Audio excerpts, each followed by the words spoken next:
Lion of Kufa।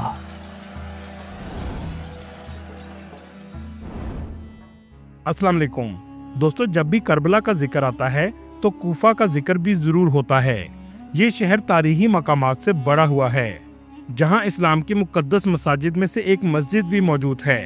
Line of Kufa किसे कहा जाता है? मुहर्रम के अयाम में कूफा शहर के क्या मनाजर हैं? मस्जिद कूफा की क्यों इतनी अहमियत है? इमाम अली अलैहिस्सलाम का आखिरी वक्त कहाँ गुजरा? कूफे के लोगों को बागियों की सरजमीन क्यों कहा जाता है? इसके अलावा ऐसी ज़ियारत करवाएंगे कि आपकी आंखें अश्क बार होने पर मजबूर हो जाएंगी। चले अब निकलते हैं कूफा शहर के एक तारीखी सफ़र पर। कूफा इराक के मुकद्दस शहरों में से एक शहर है।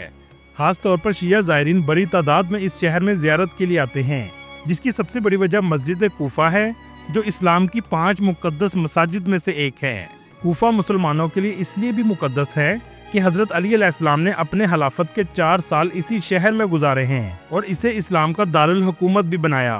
बहुत से अंबिया इकराम और सहाबा इकराम ने यहाँ कदम मुबारक रखे हैं।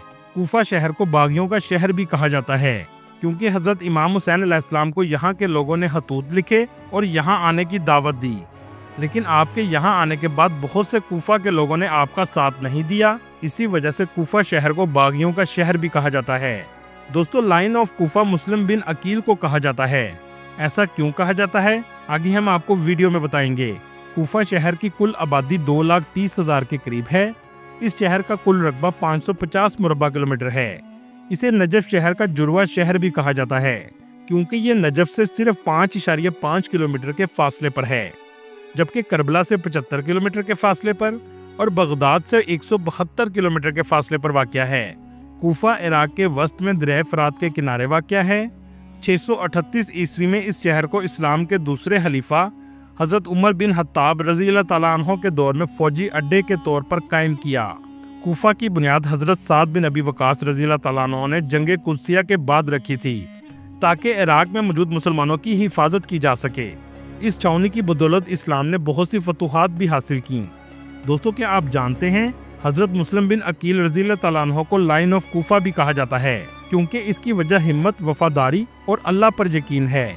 मुस्लिम बिन अकील रज़ी अल्लाह तआला अन्हो हज़रत इमाम हुसैन अलैहिस्सलाम के चचाज़ाद भाई थे और आप कूफा में अहले बैत का पैगाम पहुंचाने और बैत के लिए भेजे गए।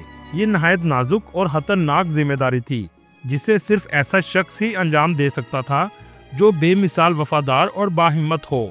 जब मुस्लिम बिन अकील कूफा पहुंचे तो कूफा वालों ने आपका साथ ना दिया और हालात तब्दील हो गए। यजीद के गवर्नर ने मुस्लिम बिन अकील रज़ी अल्लाह तआला अन्हो को तनहा कर दिया। इसके बावजूद आपने अपना मौक़िफ़ ना बदला, क्योंकि आप हज़रत इमाम हुसैन अलैहिस्सलाम के वफादार साथी थे। आखिरकार आपको शहीद कर दिया गया। शहादत से पहले मुस्लिम बिन अकील रज़ी अल्लाह तआला अन्हो के आखिरी अल्फाज और इनकी नमाज शहादत सब्र और रज़ा की इंतहा की इलामत है और तारीख ने इन्हें नाकाबिले फरामोश किरदार बना दिया है। मुस्लिम बिन अकील को शेर कूफा कहना सिर्फ एक लक़ब नहीं, बल्कि हराजे तहसीन है इस अजीम इंसान के लिए जिसने अकेले दुश्मनों के शहर में हक का परचम बुलंद रखा। दोस्तों, इमाम अली अलैहिस्सलाम ने न सिर्फ कूफा में बैठकर हुकूमत की, बल्कि इस्लामी अदल का आला तरीन नमूना पेश किया। कूफा इमाम अली अलैहिस्सलाम के दौर में कुरान की किरात और हदीस की रवायात का बड़ा मरकज रहा। इसी वजह से बड़ी तादाद में हाफिज़े कुरान कूफा शहर में मौजूद थे। हज़रत इमाम अली अलैहिस्सलाम को शहीद भी कूफा शहर में ही किया गया था, लेकिन आपका रोज़ा कूफा से 10 किलोमीटर के फासले पर नजफ शहर में बनाया गया है। इमाम अली अलैहिस्सलाम के दौर में इस्लाम का दारुल हुकूमत कूफा था। ये शहर सिर्फ मजहबी नहीं बल्कि सियासी मरकज़ भी था। मुहर्रम और अरबैन वॉक के वक्त ज़ायरीन लाखों की तादाद में ज़ियारत के लिए आते हैं। मस्जिद कूफा इस शहर की ज़ियारत का सबसे अहम मरकज़ है। दोस्तों, आजकल जंग के हालात की वजह से ज़्यादातर ज़ायरीन सिर्फ पाकिस्तान से जा रहे हैं। कूफा में आने के लिए आपको नजफ के एयरपोर्ट पर जाना पड़ता है। यह है नजफ का खूबसूरत एयरपोर्ट। पाकिस्तान से नजफ की फ़्लाइट 1,80,000 तक आसानी से मिल जाती है। बस या टैक्सी में बैठकर आप नजफ से कूफा 30 मिनट में पहुंच जाएंगे।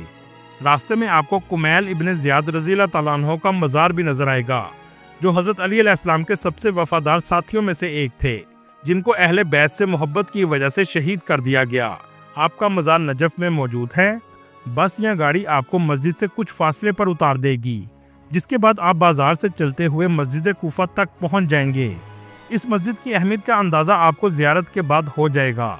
दोस्तों मस्जिद से पहले हजरत मुस्लिम बिन अकील रज़ियल्लाहु तआला अन्हु का आपको रोज़ा नजर आएगा, जिसके साथ मस्जिद कूफा मौजूद है। पहले हम चलते हैं मस्जिद कूफा में। इस मस्जिद के वस्त में एक वसी सेहन मौजूद है। मस्जिद के गोल्डन गुम्बद की तरफ मुख्तार सकफी और मुस्लिम बिन अकील का रोज़ा है, जबकि सबज गुम्बद की तरफ हानी बिन उर्वा का रोज़ा मुबारक है। ये तमाम रोज़े मस्जिद की दूसरी बिल्डिंग की तरफ बनाए गए हैं। इनके दरमियान 2 दरवाजे मौजूद हैं जो दोनों इमारतों को आपस में मिलाते हैं। इमाम अली अलैहिस्सलाम ने खलीफा बनने के बाद अपनी ज़िंदगी के 4 साल इसी जगह गुजारे हैं। इस दरवाजे को बाबुल सोबान कहा जाता है, जो एक शाम के नाम से मंसूब है। दोस्तों आपको जो मस्जिद के वस्त में कुआं नजर आ रहा है, कहा जाता है कि हजरत नूह अलैहिस्सलाम के ज़माने में जो सैलाब निकला था वो इसी जगह से शुरू हुआ था और वापस भी इसी जगह पर आकर ख़त्म हुआ था। मस्जिद कूफा में बहुत से अंबिया इकराम ने आकर इबादत भी की है। ये जो पत्थर का पिलर आप देख रहे हैं, 1400 साल पहले इसके साए से नमाजों के वक्त का तयन किया जाता था। ये मस्जिद अंदर से भी बहुत खूबसूरत बनाई गई है। सफ़ेद मार्बल पूरी मस्जिद में लगाया गया है, जो धूप में भी ठंडा रहता है। इस मस्जिद के बारे में कहा जाता है कि हज़रत आदम अलैहिस्सलाम ने भी इसी जगह इबादत की थी। हज़रत नूह अलैहिस्सलाम ने अपनी कश्ती भी इसी जगह बनाई थी। दोस्तों अहले तशी के मुताबिक आप सल्लल्लाहु अलैहि वसल्लम को मराज की रात हज़रत जिब्राइल अलैहिस्सलाम इस जगह पर भी लाए थे। ये वो जगह है जहां आप सल्लल्लाहु अलैहि वसल्लम ने नवाफल अदा किए थे। लेकिन इस बात में कितनी हकीकत है, ये सिर्फ अल्लाह ही बेहतर जानता है। दोस्तों ये वो जगह है जहां हज़रत अली अलैहिस्सलाम बैठकर लोगों के फैसले किया करते थे और इस्लामी अदल को पूरी दुनिया के लिए नमूना बना दिया था। इस मस्जिद के अंदर हज़रत आदम अलैहिस्सलाम की तौबा भी कबूल की गई थी। हज़रत जिब्राइल अलैहिस्सलाम ने फरमाया था, इस मस्जिद के 12 किलोमीटर तक का एरिया एक मुकद्दस जगह है। दोस्तों ये वो जगह है जहां आकर आपकी आंखें नम हो जाएंगी।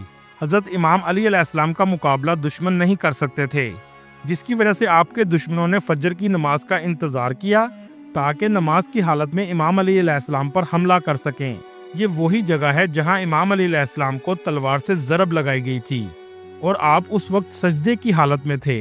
इसी मस्जिद के करीब ही आपका घर है, जहां 2 दिन बाद आप अपने हालत के हकीकी से जा मिले।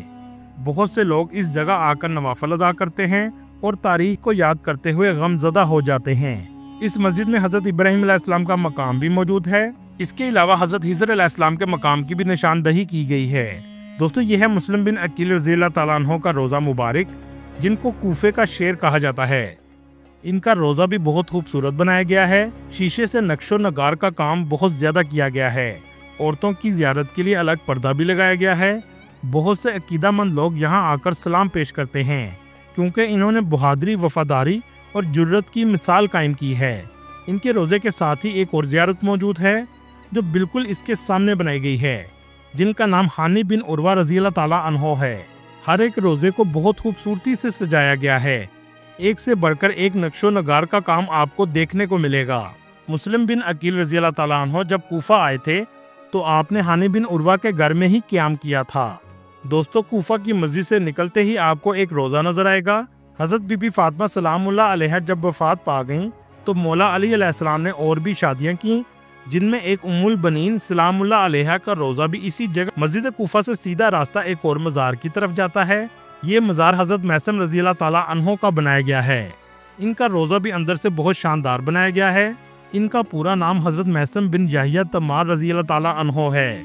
ये हज़रत अली अलैहिस्सलाम के बहुत करीबी दोस्त हैं। ये खजूरों की तिजारत करते थे।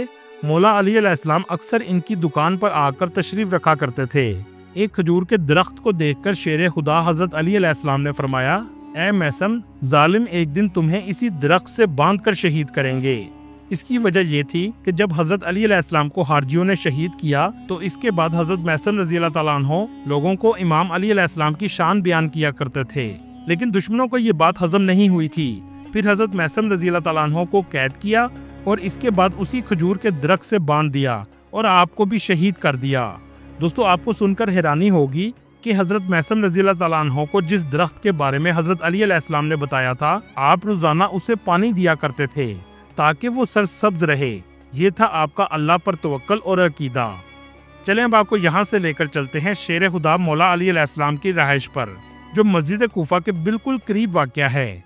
उस दौर के इतने बड़े खलीफा होने के बावजूद आप शाही महल में नहीं रहते थे, बल्कि एक छोटे से घर में रहा करते थे। यह है इमाम अली अलैहिस्सलाम का घर, जिसकी ज़ियारत के लिए बड़ी तादाद में ज़ायरीन आते हैं और लोग नफल भी अदा करते हैं। इमाम हसन और इमाम हुसैन अलैहिस्सलाम भी इसी जगह छोटे से कमरे में रहा करते थे। इसी घर में इमाम अली अलैहिस्सलाम को गुस्ल भी दिया गया था और आपकी ज़िंदगी के आखिरी लम्हात भी यहीं गुजरे थे। कूफा शहर में बहुत से कदीम ज़माने के बाज़ार मौजूद हैं। दोस्तों, ये जो आप बाज़ार कूफा देख रहे हैं, हज़रत इमाम हुसैन अलैहिस्सलाम की शहादत के बाद जब हज़रत ज़ैनब सलामुल्लाह अलैहा और बाकी लोगों को कूफा में लाया गया तो बीबी सलामुल्लाह अलैहा ने इसी बाज़ार में खुतबा भी दिया था और कूफा के लोग इसी बाज़ार में बेहिसी और खामोशी से काफिले को सिर्फ देख रहे थे। इब्ने ज़ियाद के हुक्म पर औरतों और बच्चों को कूफा में लाया गया था। इस जगह आकर जब आप तारीख को महसूस करते हैं तो आंखों से आंसू जारी होना शुरू हो जाते हैं। कूफा शहर दरिया फ़रात के किनारे वाक़या है। इस शहर में गर्मी भी बहुत ज़्यादा पड़ती है। दर्जा हरारत 50 डिग्री तक भी चला जाता है। इस शहर में शिया मुस्लिम की आबादी सबसे ज़्यादा है। ज़्यादातर लोगों का कारोबार ज़ायरीन की वजह से चलता है। बहुत से पाकिस्तानी भी यहाँ काम के घर से आए हैं। बहुत कम तादाद में सुन्नी मुस्लिम यहाँ आबाद हैं। यहाँ रहने वाले लोग ज़्यादातर जवान हैं। एक रिपोर्ट के मुताबिक 60% से भी ज़्यादा लोग 30 साल से कम उम्र के हैं। ये शहर करबला की तरह डेवलप तो नहीं, लेकिन बुनियादी ज़िंदगी की तमाम सहूलियात मुयस्सर हैं। इस शहर का लिटरेसी रेट 80% के करीब है और इस शहर में यूनिवर्सिटी ऑफ कूफा भी मौजूद है। दोस्तों, क्या आप जानते हैं इमाम अबू हनीफा रज़ियल्लाहु तआला अन्हु भी कूफा में पैदा हुए थे। आपने इस्लामी तालीम भी कूफा में हासिल की, जिनमें इमाम जाफ़र सादिक अलैहिस्सलाम भी आपके उस्ताद थे। इमाम अबू हनीफा रहमतुल्लाह अलैह ने फरमाया था, मैंने इमाम जाफ़र सादिक अलैहिस्सलाम से ऐसा इल्म पाया है जो आज तक किसी से नहीं पाया। दोस्तों, ये थी आज की हमारी इन्फॉर्मेटिव और दिलचस्प वीडियो। आपको वीडियो कैसी लगी कमेंट में ज़रूर बताइएगा और नए आने वाले दोस्तों से गुजारिश है हमारे चैनल को सब्सक्राइब और लाइक ज़रूर कीजिएगा। अगली वीडियो तक अल्लाह हाफिज़।